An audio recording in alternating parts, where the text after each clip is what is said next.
So whatever it is you're offered, it's what you do with it and maintaining your own choice, your own free will choice of what state of being you prefer in your response to it that makes all the difference in what lesson you learn and how you experience any circumstance that is presented to you in life along your path. So is there an ultimate sort of reward for becoming a more experienced, expansive consciousness that always chooses a positive interpretation of what's happening and understands the underlying mechanics? So in a sense is at peace with all that manifests, etc. What is the Well, is ultimate? that not its own reward to be at peace? Just curious from the soul's perspective. Being at peace with what you are and who you are is its own reward. And that goes along with the idea of it's not the end effect, it's the journey. It is the experience itself, the process itself, the journey itself. That is the point. Because you learn from experience. That's how you grow. It's not about getting to a place because there's always another place to get to. So while there may be, in a sense, quote unquote, a place that you have achieved in your physical, limited, temporary lifetime as a physical being, there is still going to be more places to go. So the soul doesn't choose because of where it's going to get to. The soul chooses because of the experiences it's going to have that will help it become learned more of what and who it is as an aspect of all that is. And this never ends. Never ends. It never ends. Some people have tapped into plants and been able to see that when a plant is experiencing photosynthesis, Yes. it creates a state of extreme joy and excitement and growth. And it's as if the trees are always singing in their growing and learning and expanding. Yes, it's not as if, it is. So in a sense, that's the same thing for humans. It's just that we may not be tuned into the joy of experiencing creation in a similar way. Which means you can learn a lot from plants. That's good. You've said that we shift through billions of parallel realities every second, and each frame is a frozen snapshot. Yes. Is that frozen frame, is it everything that exists made of the one? And when we manifest or attract something, are we literally just shifting our consciousness frequency to pull in the frame where that reality already exists? Yes. And let's see. One person has been sleeping with the contact crystal in their hand, and they had a vivid dream that left them with lingering questions. They're trying to understand what it meant and who or what was reaching out to them. In the dream, they saw a white dot in the center of the crystal. Then they remember a spiral made of clay. The final image was of cylindrical object floating in the sky, composed of two cylinders of different widths suspended between the clouds. And he heard the words, "We reach you." When I woke up, I would love to know, what does that white dot in the center of the crystal represent, and who spoke those final words? It represents your consciousness, and it represents your consciousness in contact with your spirit team. Okay, and this person had a ET initiation dream where they were watching a few Bashar videos and they didn't know anything about you. And then they dreamt about ETs and it felt very real. It was some sort of an initiation activation, and they found themselves involved in it. Their 2-year-old daughter woke up when it was happening in my dream, and so did I, and they wanted to know what that could mean. It is an opening and awakening for you that happened in the astral realm where you were given an understanding that you had reached a point in the expansion of your consciousness where now more is possible for you. So it was kind of a celebration that you had reached that point. And this person is saying that because we are in 3D, Earth is a tough school to go through.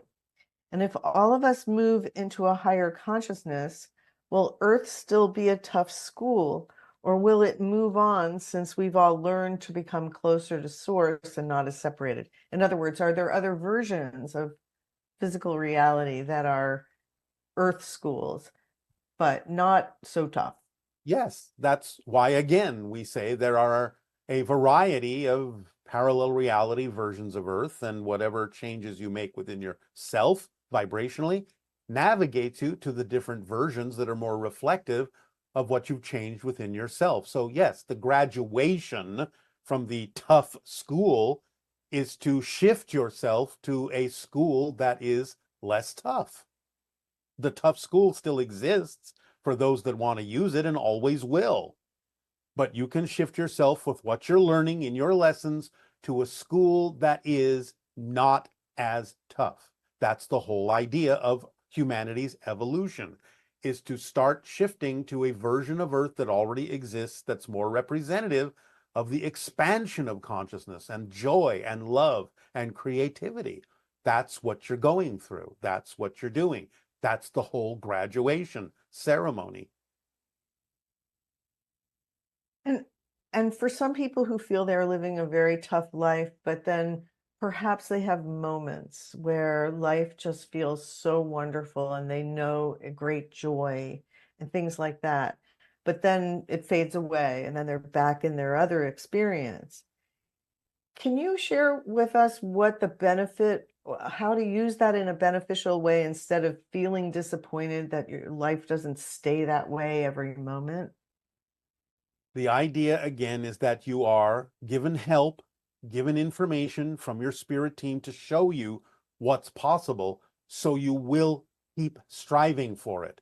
It's not about being disappointed that you go back down in vibration. The idea is to revel and celebrate in the vision you've been given of what is possible for you to achieve, to go for, what level you can achieve if you're willing to go back and learn your lessons, face your challenges in a more positive way. So use the energy of those moments, the vibrational state of those moments that your spirit team has helped you experience, to apply that to the challenges when you, quote unquote, go back down, so that you can learn to create that state more and more and more often for yourself. They're just giving you glimpses of what's possible for you, but you have to create that for yourself. So let go of the disappointment and revel and celebrate in the idea that you know what you're aiming for vibrationally, because you've been given, in no uncertain terms, a vision and an experience of the state of your true self. So face your challenges, as we say, with calmness, confidence, curiosity, and creativity. And don't think about the idea that, oh, now I'm back down. You decided to face these challenges. You decided to grow. But at the very least, be grateful and thankful for the fact that your spirit team is giving you an opportunity to know what you're capable of. That should spur you on and inspire you, not make you feel disappointed because you're not experiencing it 24/7. That's how you use those experiences in a positive way. When you mentioned gratitude, like what is the vibrational frequency of a person who is in deep gratitude for The literal beauty, or, frequency, excuse me? the literal frequency, I guess, cycles per second. yes, the literal frequency. Yes. In perfect appreciation and gratitude, you are usually above 200,000 cycles per second.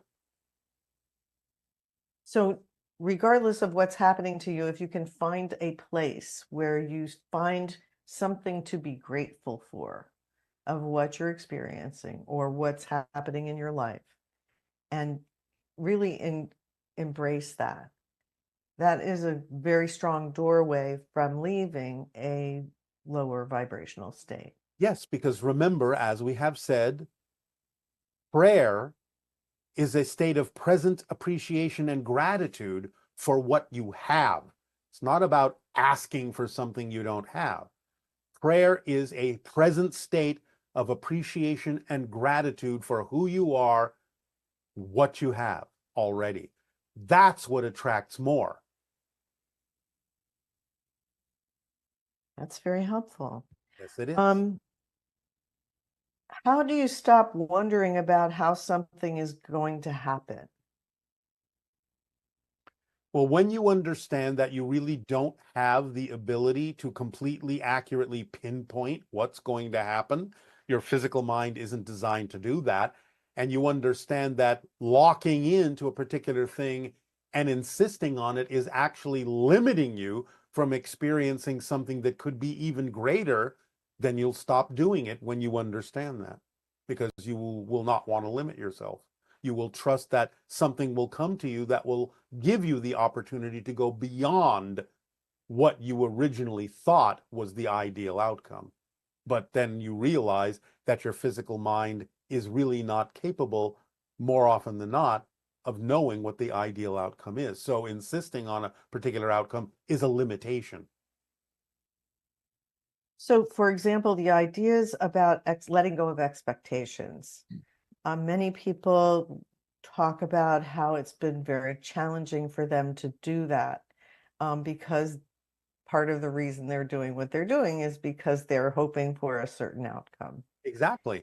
And again, you have to understand that while sometimes the outcome you imagine does happen, the idea more often than not is there is a better outcome, and you're just using the outcome you imagined as a placeholder that gets you excited about having an ideal outcome, but don't insist on all the details in your vision because you don't know. You honestly don't know, and have to finally admit you don't know in a non-egotistical way that those details are actually the best outcome. You don't know that.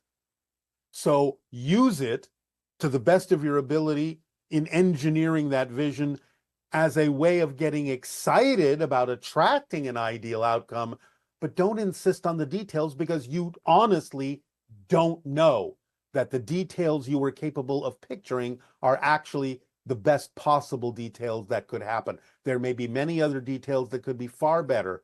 Let them come to you by not blocking them, by insisting that your ego knows what's best. It's your soul that knows what's best. Let your soul bring you the details in the way that will actually work the best for you, instead of your physical mind insisting that it knows more than your soul, which it doesn't. So this is about humility, being humble, and understanding what you are as a soul and letting the soul self work for you to your advantage, instead of thinking that you're in control as a physical mind. It's not supposed to be in control. You're just supposed to go along for the ride. You're in the roller coaster car going along for the ride. The soul is the roller coaster track. It knows exactly where you need to go. So just go along for the ride. You may envision, well, I'm going to climb up this next hill and I'm going to see this and I'm going to see that and experience this and experience that. And maybe you'll get some of it, but when you finally get up to that top of that hill, you will see what you really can see, and you will experience whatever it is you're really going to experience when you start down the other side of the hill. So let the soul be the roller coaster and the car. The physical mind is in the car going along for the ride. You can anticipate whatever you want, but what's really going to happen is still going to happen when you get to the top of that hill and start going down the other side.